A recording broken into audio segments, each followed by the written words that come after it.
नमस्ते दोस्तों, मैं ज्योति आज की बात में आप सबका स्वागत करती हूँ। आइए आज की बात कर लेते हैं। आज बड़ा ही शुभ दिन है, पवित्र दिन है। आज शुक्रवार का भी दिन है।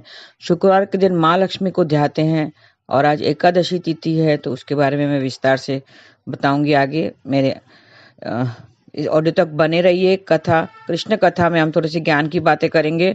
अंत तक बने रहिए और लाभ उठाइए। वास्तु की बातों से शुरू करती हूँ। वास्तु में हमने उत्तर पूर्व की बात की थी, उसी संदर्भ में हम आगे चर्चा करते हैं। बिजली का सामान ईशान कोण में नहीं रखना चाहिए। उत्तर पूर्व कोने में बिजली का सामान, अग्नि सामान नहीं रखना चाहिए। इसमें पुत्र पिता की आज्ञा नहीं मानता है और अपमान करता है। और बेडरूम में कांच वहां न रखें जहां से बेड दिखे। इस तरह से नहीं रखना चाहिए जहां से बेड दिखे। इससे स्वास्थ्य परेशानियां उत्पन्न होती है। और पूर्व और पश्चिम में लंबा सूर्य भेदी अगर होता है, अगर आपका एंट्री पूर्व पश्चिम में है, तो उसमें पिता पुत्र के रिश्ते में अनबन पैदा होती है। तो ये पिता पुत्र के रिश्तों के बारे में हम बात कर रहे हैं, तो थोड़ा सा ध्यान रखें। और उत्तर पूर्व में बिजली के सामान नहीं रखने चाहिए। अब योग और तिथि की बात कर लेते हैं। पौष शुक्ल पक्ष की एकादशी आज सुबह 10:20 तक रहेगी। आज दोपहर 2:37 तक शुभ योग रहेगा। नाम के अनुसार शुभ योग में किए गए कार्यों में शुभ फल ही मिलते हैं। आज दोपहर 1:45 तक कृतिका नक्षत्र रहेगा। कृतिका 27 नक्षत्रों में से कृतिका तीसरा नक्षत्र है। मेष और वृष दोनों राशियों पर कृतिका नक्षत्र का प्रभाव रहता है। इसका नक्षत्र का अग्नि तत्व का प्रतीक है। ये इसका देवता अग्नि है और इसका स्वामी सूर्य देव है। अपने साधकों को ऊर्जा और तेज से परिपूर्ण करता है वो सूर्य देव। उससे ही हमें सौर मंडल, पूरी सृष्टि उसी से चलती है। तो आज सूर्य की ऊर्जा लेने के लिए आपको सूर्य को अर्घ देना चाहिए। सुबह को नहा धोकर स्वच्छ कपड़े पहनकर अर्घ दीजिए। मैंने विधि बहुत बार बताई है। तांबा का लोटा आपको लेना है, अगर ना हो तो स्टील के लोटे में भी भर सकते हैं पानी, और अर्घ दीजिए 3 बार। ओम घृणी सूर्याय नमः ऐसा जाप करना है। फिर गायत्री मंत्र का जाप भी करना है। वहां पर खड़े रहिए 2 मिनट और उनकी ऊर्जा लीजिए। इससे आपका दिन सफल होगा। तो आज की खास बात ले लेते हैं। आज एकादशी तिथि है। आज पुत्रदा एकादशी है। उसकी में हम विस्तार से बात कर लेते हैं।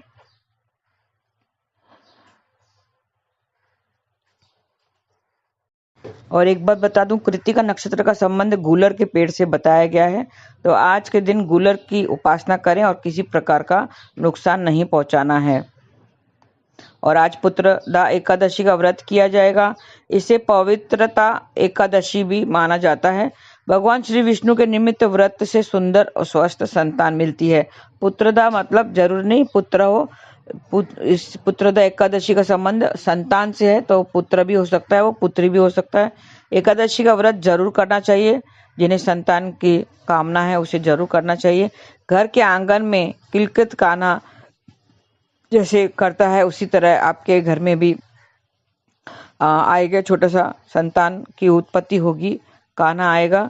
तो पुत्रदा एकादशी का व्रत जरूर करें। और इसके बारे में हम विस्तार से कथा के बारे में जान लेते हैं।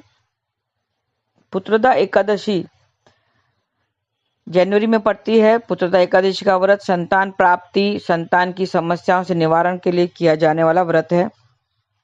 पौष पुत्रदा एकादशी का व्रत 2 प्रकार में रखा जाता है। एक निर्जल व्रत और एक फलाहारी या जलीय व्रत रखते हैं। निर्जल व्रत पूर्ण रूप से स्वस्थ व्यक्ति को ही रखना चाहिए। सामान्य लोगों को फलाहारी या जलीय उपवास रखना चाहिए। एकादशी का व्रत महत्वपूर्ण है और हर एकादशी को अपना अलग महिमा होती है।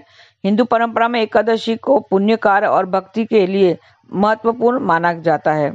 तो आज के दिन जो पुत्र एकादशी का व्रत रखता है उससे संतान प्राप्ति होती है। अगर संतान है तो संतान की समस्याओं के निवारण के लिए भी ये व्रत रखा जाता है। इस उपवास को रखने से संतान संबंधित हर चिंता और समस्याओं का निवारण हो जाता है। आइए इस व्रत के नियम और कुछ बातें जान लेते हैं, खास बातें। पुत्र पौष पुत्रदा एकादशी का व्रत 2 प्रकार में रखा जाता है, निर्जल व्रत और फलाहारी या जलीय व्रत। और इससे बेहतर होगा कि केवल जल या फल का ही सेवन किया जाए। फिर संतान संबंधित मनोकामना के लिए भगवान कृष्ण और श्रीहरि की उपासना करनी चाहिए। आज हर एकादशी को श्रीहरि की उपासना करते हैं और तुलसी माता की भी पूजा करते हैं। तो तुलसी माता में आज जल डालें और उनकी 7 बार परिक्रमा करनी चाहिए। और घर में लहसुन, प्याज या तामसिक भोजन बिल्कुल भी न बनाएं। एकादशी की पूजा पाठ में साफ सुथरे कपड़े ही प्रयोग करें। परिवार में शांतिपूर्वक माहौल बनाए रखें। ईश्वर में श्रद्धा रखें। सात्विक रहें और झूठ ना बोलें और किसी से चुगली वगैरह ना करें। अपशब्द नहीं बोलना है। और पति पत्नी संयुक्त रूप से श्री कृष्ण की उपासना करें। श्री कृष्ण को पीले फल, पीले फूल, तुलसी दल और पंचामृत अर्पित करें। संतान गोपाल मंत्र का जाप करें। मंत्र जाप के बाद पति पत्नी संयुक्त रूप से प्रसाद ग्रहण करें, तो इससे संतान की कामना पूरी होगी। संतान की जिससे कामना है उसे संतान की प्राप्ति होगी। और जिससे संतान है उसकी उन्नति के लिए क्या करें? अगर आप संतान की उन्नति और उसके भाग्य में वृद्धि चाहते हैं तो पुत्रदा एकादशी के दिन घर में सूर्य यंत्र की स्थापना करें। सूर्य यंत्र की धूप, दीप, गंध आदि से पूजा कर अपने घर में स्थापित करें। और संतान गोपाल मंत्र का आपको जाप करना है। संतान गोपाल मंत्र का जाप करने से निसंतान दंपतियों को उत्तम संतान की प्राप्ति होती है। ओम क्लीं कृष्णाय नमः इस दिव्य मंत्र का भी जाप कर सकते हैं। ओम क्लीं कृष्णाय नमः। और दान पुण्य करें। पुत्रदा एकादशी में दान पुण्य करने से पुण्य की प्राप्ति होती है और संतान सुख की प्राप्ति के लिए योग बनते हैं।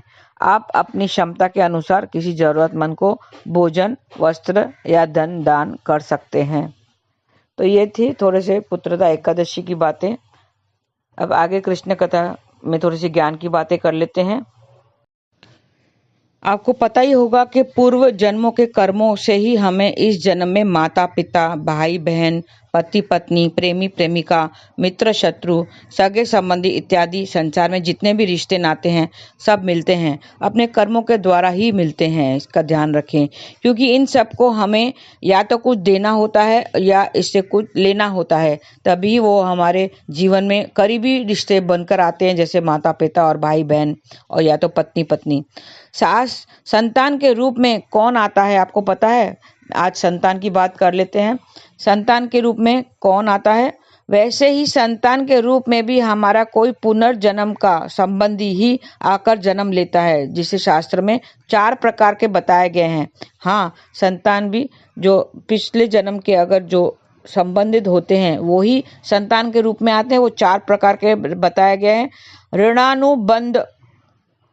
ऋणानुबंध संतान मतलब जो पूर्व जन्म का कोई ऐसा जीव जिससे आपके जिससे आपने ऋण लिया हो या उसका किसी भी प्रकार से धन नष्ट किया हो, वह आपके घर में संतान बनकर जन्म लेगा और आपका धन बीमारी में या व्यर्थ के कार्यों में जब तक नष्ट करेगा तब तक आपका हिसाब पूरा नहीं हो जब तक आपका हिसाब पूरा ना हो जाता है, तो तब तक आपका जो धन है वो नष्ट करता रहेगा। ये होता है ऋणानुबंध संतान। दूसरा होता है शत्रु पुत्र।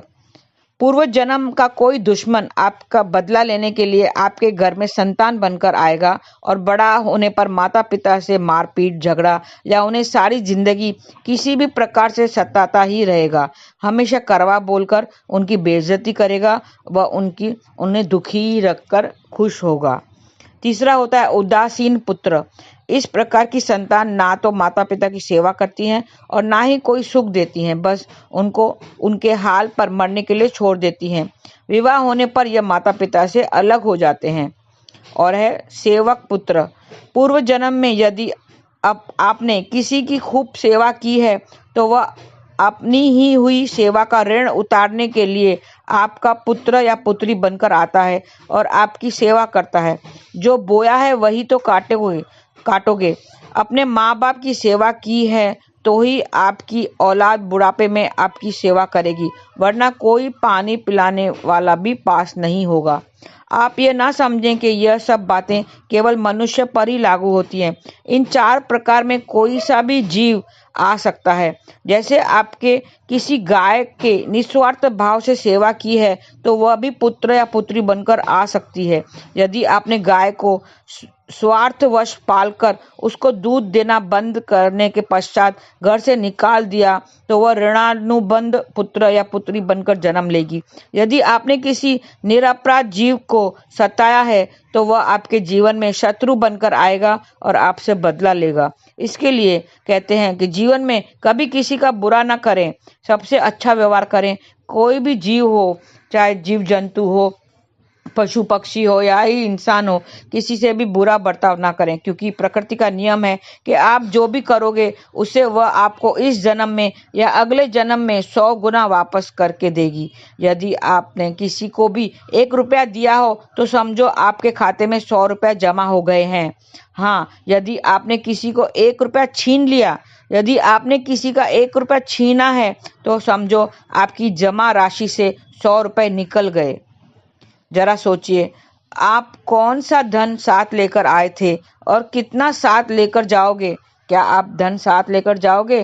क्या आप कुछ लाए थे जो कुछ ले जाओगे? जो चले गए वो कितना सोना चांदी साथ ले गए? कुछ ले गए साथ में? कितना सोना चांदी साथ ले गए? सब खाली हाथ आए थे और खाली हाथ ही जाना है। मरने पर जो सोना चांदी धन दौलत बैंक में पड़ा रह गया, समझो वो व्यर्थ ही कमाया। जो मरने पर सोना चांदी धन दौलत बैंक में पड़ा रह गया ना, समझो वो व्यर्थ ही कमाया। औलाद अगर अच्छी और लायक है, तो उसके लिए कुछ भी छोड़कर जाने की जरूरत नहीं है, खुद ही वो कमा लेगी। और औलाद अगर बिगड़ी या नालायक है, तो उसके लिए जितना मर्जी धन छोड़कर जाओ, वह चंद दिनों में सब बर्बाद करके ही चैन लेगी। तो इसके लिए दूसरों के बारे में सोच के कुछ मतलब नहीं है, दूसरों के बारे में कुछ धन छोड़ने के भी मतलब नहीं है। और बैंक में भी अगर आपकी उम्र हो गई हो, तो बैंक में भी रख के कुछ मतलब नहीं, क्योंकि वो पीछे वाले ही खाएंगे। तो ये मैंने आपको बता दिया है। मैं, मेरा, तेरा और सारा धन यहीं का यहीं धरा रह जाएगा, कुछ भी साथ नहीं जाएगा। साथ यदि कुछ जाएगा भी तो सिर्फ नेकियां करनी है बस। गुरुर ब्रह्मा गुरुर विष्णु गुरुर देवो महेश्वरा, गुरु साक्षात परम ब्रह्मा तस्मै श्री गुरु नमः। तो किसी गुरु के चरण पकड़ लो। ध्यान मूलम गुरु मूर्ति, पूजा मूलम गुरु पदम, मंत्र मूलम गुरुर वाक्यम, मोक्ष मूलम गुरुर कृपा। अगर गुरु की कृपा रही तो आपको मोक्ष जरूर मिलेगा। तो इसके लिए गुरु की कृपा के लिए गुरु के चरणों में जाना चाहिए। गुरु सब शिष्यों का भाव जरूर पूरा करता है। कल भी मैंने बताया था कि किस तरह गुरु अपने शिष्यों का भाव पूरा करता है, उसी तरह ईश्वर भी सब भक्तों का भाव पूरा करता है। परिवार के सभी सदस्यों से निवेदन है कि वो अपने परिवार के अपने साथियों को भी जोड़ें और सबसे नेकी करें, सबके साथ जुड़े रहें, सबका साथ बनाए रखें। इसके लिए जितना हो सके नेकी कर, सत्कर्म कर, कृष्ण कृपा के साथ रहना चाहिए और कृष्ण को अपने साथ रखना चाहिए। मैं बार बार बोलती हूँ कि सिर्फ नाम जाप करो, क्योंकि नाम ही कृष्ण है, नाम ही ईश्वर है। नाम के रूप में हमें ईश्वर हमारे साक्षात हमारे साथ है। तो नाम जाप कीजिए। हरे कृष्ण कृष्ण कृष्ण हरे हरे, हरे राम राम राम हरे हरे। आज के लिए बस इतना ही। धन्यवाद। आपका दिन शुभ रहे। हरे कृष्णा।